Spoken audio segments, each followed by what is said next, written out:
नोरमा group, जो सोचता है वो करता है। आपके अपने सपनों का आशियाना। भाजपा की दोस्ती कहीं नीतीश कुमार को इस बार के चुनाव में भारी न पड़ जाए। लगातार नीतीश कुमार को लेकर के कई तरह की चर्चाएं आप सुन रहे होंगे। हालांकि नीतीश कुमार भी अभी पूरी तरह से ये फैसला नहीं कर पाए हैं कि उन्हें क्या करना है।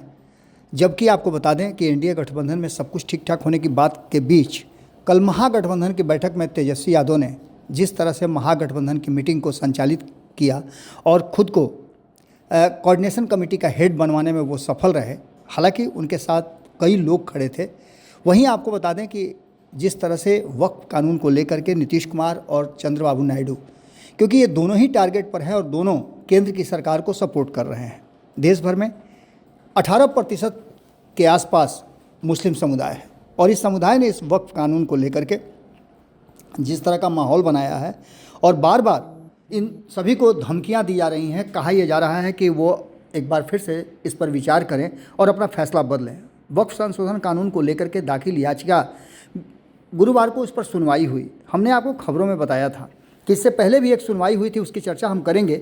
लेकिन आपको बता दें कि जो सुनवाई गुरुवार को हो रही थी, सुप्रीम कोर्ट की बेंच ने सुनवाई के दौरान कोर्ट ने कानून पर रोक नहीं लगाया है, लेकिन एक हफ्ते के लिए पहले जैसी स्थिति बने रहने का निर्देश दिया है। यानी एक तरह से समझिए तो ये स्टे एक सप्ताह के लिए लगा है और इस एक सप्ताह में सरकार को अपना पक्ष प्रस्तुत करना है। फैसला सुनाते वक्त याचिकाकर्ता के वकील कपिल सिब्बल बीच में बोले तो मुख्य न्यायाधीश संजीव खन्ना ने उन्हें टोक दिया और कहा कि बीच में मत बोला कीजिए। सीजेआई संजीव खन्ना ने फैसला सुनाते हुए वक्फ की घोषित संपत्ति और रजिस्टर्ड संपत्ति को पहले की तरह बने रहने दिया जाए, इस बात का आदेश पारित किया। इस दौरान कपिल सिब्बल बोल पड़े कि वक्फ बाय यूज़र भी लिखिए। सीजेएम ने उन्हें टोकते हुए कहा, मैं आदेश लिखवा रहा हूं, बीच में मत बोलिए। उन्होंने कहा कि सॉलिसिटर मेहता ने कहा है कि 7 दिन में जवाब दाखिल करना चाहिए। उन्होंने यह भी कहा है कि तब तक बोर्ड या काउंसिल में कोई भी नियुक्ति नहीं होगी। यानी सीधी तौर पे आप समझ लीजिए कि सुप्रीम कोर्ट के सीजेआई ने सीधे तौर पे सरकार को एक सप्ताह का वक्त दिया है और इस वक्त में सरकार को अपना पक्ष प्रस्तुत करना है। सीजेआई ने केंद्र से कहा है कि वह उसको सुनेंगे, लेकिन वह यह नहीं चाहते कि स्थिति में बहुत बड़ा बदलाव हो जाए, इसलिए फ़िलहाल पहले जैसी स्थिति को बने रहने देना ही ठीक होगा। कोर्ट ने वक्फ बोर्ड या काउंसिल में नई नियुक्ति पर भी रोक लगा दी है और सीजेआई राजीव खन्ना ने एसजी तुषार मेहता से ये भी पूछा कि क्या 1995 के एक्ट के तहत रजिस्टर्ड संपत्ति पर कार्रवाई नहीं होगी। एसजी ने इस पर कहा कि यह बात कानून का हिस्सा है। कोर्ट ने यह भी कहा कि याचिकाकर्ता का पक्ष की तरफ से 5 याचिकाएं दाखिल की गई है, इसके अलावे किसी अन्य बातों पर सुनवाई नहीं होगी। इससे पहले हम आपको बता दें कि वक्फ बनाने को लेकर के जो पहले दिन सुनवाई हुई थी, उसमें कानून के खिलाफ दलील दे रहे कपिल सिब्बल ने कहा कि हम उस प्रावधान को चुनौती देते हैं जिसमें कहा गया है कि केवल मुसलमान ही वक्फ बना सकते हैं। सरकार कैसे कह सकती है कि केवल वे लोग ही वक्फ बना सकते हैं जो पिछले 5 सालों से इस्लाम को मान रहे हैं। इतना ही नहीं, राज्य कैसे तय कर सकता है कि मैं मुसलमान हूँ या नहीं हूँ, इसलिए वक्फ बनाने में योग्य हूँ। ये सारी बातें उन्होंने दलील में अपनी रखी। और तो दूसरी तरफ ये भी कहा गया, सिब्बल ने कहा कि यह इतना आसान नहीं है कि वक्फ सैकड़ों साल पहले बनाया गया है, अब ये 300 साल पुरानी संपत्ति की वक्फ डीड मांगेंगे, यहाँ समस्याएं हैं। इस पर एसजी ने कहा कि वक्फ का रजिस्ट्रेशन 1995 के कानून में भी था। सिब्बल साहब कह रहे हैं कि मुतवल्ली को जेल जाना पड़ेगा, यानी कि सीधी तौर पे वक्फ का रजिस्ट्रेशन नहीं हुआ तो वह जेल जाएगा। यह 1995 से है। इस पर सुप्रीम कोर्ट ने कहा कि अंग्रेज़ों से पहले वक्फ रजिस्ट्रेशन नहीं होता था। कई मस्जिदें 13वीं 14वीं सदी की हैं, इनके पास रजिस्ट्रेशन या सेल डीड नहीं है। ऐसी संपत्तियों को कैसे रजिस्टर करेंगे? उनके पास क्या दस्तावेज होंगे? वक्फ बाई यूज़र मान्य किया गया है, अगर आप इसे ख़त्म करते हैं तो समस्या होगी। इन सारी बातों को लेकर के बोर्ड के मेंबर और गैर मुस्लिम के बात पर भी कपिल सिब्बल ने कहा कि केवल मुस्लिम ही बोर्ड का हिस्सा हो सकते थे, अब हिंदू भी इसका हिस्सा होंगे। यह अधिकारों का हनन है। आर्टिकल 26 कहता है कि नागरिक धार्मिक और समाज सेवा के लिए संस्थान की स्थापना कर सकते हैं। इससे पहले आपको बता दें कि इस पूरे मामले पर सीजेआई ने एसजी के बीच तीखी बहस हुई। कोर्ट में ने पूछा कि क्या सरकार हिंदू धार्मिक बोर्ड में मुस्लिमों को शामिल करेगी। एसजी ने कहा कि वक्फ परिषद के पदेन सदस्यों के अलावा 2 से ज़्यादा गैर मुस्लिम सदस्य नहीं होंगे। इस पर बेंच ने कहा कि नए एक्ट में वक्फ परिषद के 22 सदस्यों में से 8 मुस्लिम होंगे। इसमें 2 ऐसे जज हो सकते हैं जो मुस्लिम न हों। ऐसे में बहुमत गैर मुस्लिमों का होगा। इससे संस्थान का धार्मिक चरित्र कैसे बचेगा। इन सारी बातों को लेकर के लगातार चर्चा होती रही और वक्फ कानून में 3 कैटेगरी में हुए कुल 14 बड़े बदलाव किए गए हैं। वक्फ बोर्ड के स्ट्रक्चर में जो बदलाव हुआ है, आर्टिकल 9 में 14 में बदलाव कर 2 महिला मेंबर शामिल होगी, 2 गैर मुस्लिम मेंबर शामिल किए जाएंगे। शिया सुन्नी सहित पिछड़े मुस्लिम सदस्यों से भी मेंबर होंगे। बोहरा और अगखानी मुस्लिम समुदाय के लिए अलग वक्फ बोर्ड बनेगा। केंद्र सरकार सेंट्रल वक्फ काउंसिल के 3 सांसदों, लोकसभा के 2, राज्यसभा के 1 को रख सकेगी। जरूरी नहीं कि वे मुस्लिम हों। अब तक तीनों सांसद मुस्लिम होते थे।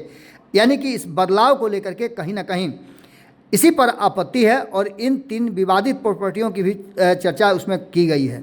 धारा 40 खत्म होगी। इसके तहत वक्फ को किसी संपत्ति को अपनी संपत्ति घोषित करने का अधिकार था, जो कि जिसे कि बदल दिया गया है। वक्फ ट्रिब्यूनल के फैसले को कोर्ट में चुनौती दी जा सकेगी। अभी तक वक्फ ट्रिब्यूनल के फैसले को सिविल, राजस्व या दूसरी अदालतों में चुनौती नहीं दी जाती थी। नए कानून के बनने से पहले या बाद में किसी सरकारी संपत्ति को वक्फ की प्रॉपर्टी घोषित किया गया है तो वह अब वक्फ प्रॉपर्टी नहीं होगी। इन सारी बातों को लेकर के सीएजी का या सरकार की तरफ से नियुक्त ऑडिटर वक्फ प्रॉपर्टी का ऑडिट करेंगे, ये भी उस मामले में रखा गया था। राज्य सरकार प्रॉपर्टी के सर्वे के लिए सर्वे कमिश्नर की जगह जिला कलेक्टर को नियुक्ति कर रही है, ये भी एक प्रावधान उसमें किया गया था। इसके साथ साथ बोर्ड को अपनी प्रॉपर्टी जिला कलेक्टर के ऑफिस में रजिस्टर करानी होगी, ये भी उसमें प्रावधान किया गया है। कलेक्टर किसी वक्फ प्रॉपर्टी को सरकारी संपत्ति मानता है तो उसे राजस्व रिकॉर्ड में बदलाव करवा कर राज्य सरकार को इसकी रिपोर्ट देनी होगी। जब तक कलेक्टर किसी विवादित प्रॉपर्टी पर रिपोर्ट नहीं देते उसे वक्फ प्रॉपर्टी नहीं माना जाएगा। यानी सरकार के फैसले न लेने पर प्रॉपर्टी को वक्फ बोर्ड कंट्रोल नहीं कर सकेगा। बिना कागजात के कोई संपत्ति वक्फ नहीं मानी जाएगी। मसलन मस्जिदें वक्फनामे के बिना भी वक्फ की संपत्ति होती थी, अब ऐसा नहीं होगा। इन सारी बातों को लेकर के आप समझ सकते हैं कि पूरा का पूरा इस वक्फ संशोधन को लेकर के सबसे पहले जो शुरुआत 8 अगस्त 2024 को संसदीय कार्य और अल्पसंख्यक कल्याण मंत्री किरण रिजिजू ने लोकसभा में इस बिल को पेश किया था, उसके बाद से लगातार इस पर गतिरोध जारी है।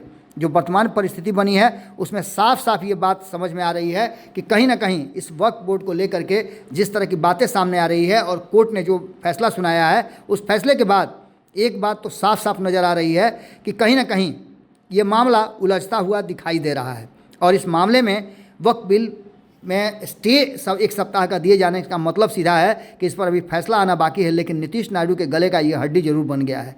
नीतीश कुमार के लिए तो ज़्यादा है क्योंकि इसी वर्ष बिहार में चुनाव होने वाले हैं और नीतीश कुमार को 2 से लेकर के 7% तक मुस्लिम समाज का वोट मिलता रहा है। हालांकि आपने देखा होगा कि भारतीय जनता पार्टी बार बार इस बात को स्थापित करने की कोशिश कर रही है कि पासमानदा मुसलमान हों या जो गरीब मुसलमान हैं, जो ज़रूरतमंद हैं, वो आज भी इस बिल के साथ खड़े नज़र आ रहे हैं। कई कार्यक्रम करके और लोगों तक ये बात पहुंचाने का भी बीड़ा उठाया है भारतीय जनता पार्टी ने। देखना दिलचस्प होगा सुप्रीम कोर्ट के स्टे लगने से बेचैनी जो बढ़ी है अब उसका क्या होगा।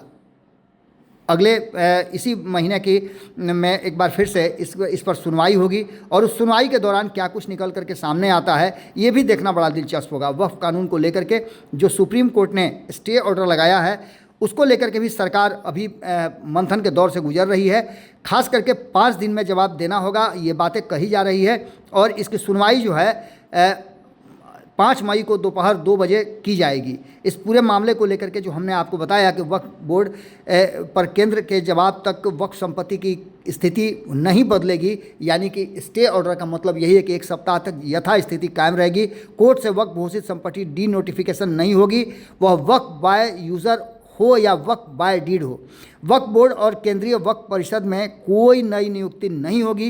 इस बात को लेकर के आप समझ सकते हैं कि कितना ज़्यादा इस मामले में गतिरोध उत्पन्न हो गया और ख़ास करके इस 18% वोटर को लेकर के सभी अपने अपने पक्ष में करने की तैयारी में लगे हुए हैं। यह मामला चूँकि देश की राजनीति और बिहार की राजनीति के लिए बहुत ही महत्वपूर्ण था और ख़ास एक वर्ग के 18% लोगों के से जुड़ा हुआ था, इसलिए इस खबर को आप तक पहुंचाना जरूरी था। अब देखना दिलचस्प होगा कि 5 मई को जब इस पर सुनवाई होगी तो क्या कुछ निकल करके सामने आता है। जुड़े रहिएगा भारत लाइव के साथ, खबरों का सिलसिला लगातार जारी रहेगा।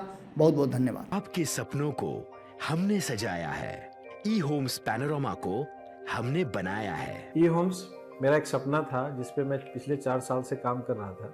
हमने जो बनाया है वो सबने है माना। ई होम्स पैनोरामा में हो आपका भी आशियाना।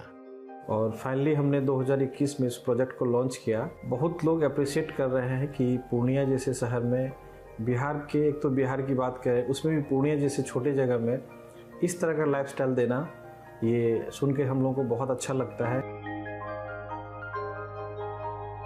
ई होम्स में हमने कुछ और भी किया है, जैसे हम जिस जगह में रह रहे हैं हमारे फैमिली सिक्योर हो, उनको सिक्योरिटी का ध्यान में रखा है। आपकी सुविधा और सुरक्षा आपके लिए खास है, ये आपका विश्वास है। इसमें आर्टिफिशियल इंटेलिजेंस का 7 लेयर सिक्योरिटी का हमने इस्तेमाल किया है। लस ग्रीन कैंपस को बनाया है। यदि हमारा बाउंड्री वाल है तो वो वर्टिकल गार्डन है। ये जितनी भी फैसिलिटी होता है एक इंटरनेशनल टाउनशिप में ई होम्स है, ये हम लोग विश्वास नहीं कर पा रहे हैं। जो भी हमारे मित्र दोस्त या जो भी हमारे बाहर के बाहर आते हैं तो हम लोगों को बहुत अच्छा सुनने को मिलता है और बहुत अच्छा क्रेडिट मिल रहा है। वो सारा हमने सिर्फ एक बिल्डिंग नहीं बनाया, हमने एक बहुत अच्छा लाइफस्टाइल दिया ई होम्स में, और मेरा एक सपना था जिसको मैं आज फुलफिल होते हुए देख पा रहा हूँ। ये आपका आवास है। ई होम्स पैनोरामा में अब आपका निवास है। E Homes Panorama, luxurious lifestyle redefined. Panorama group, जो सोचता है वो करता है। अगर ये वीडियो पसंद आई और वह बिहार के राजनीति और बिहारियत से सरोकार रखेनी तो सब्सक्राइब बटन दबा के चैनल के सब्सक्राइब कर ली। ओजे एगो घंटी बा, ओकरा बटन दबा देला से कुल सटीक और मारक खबर रुआ मुफ्त में मिल जाई। अगर रुआ पत्रकारिता के हमनी के नया प्रयोग में सहयोग कर चाहतानी तो ज्वाइन बटन दबा दी।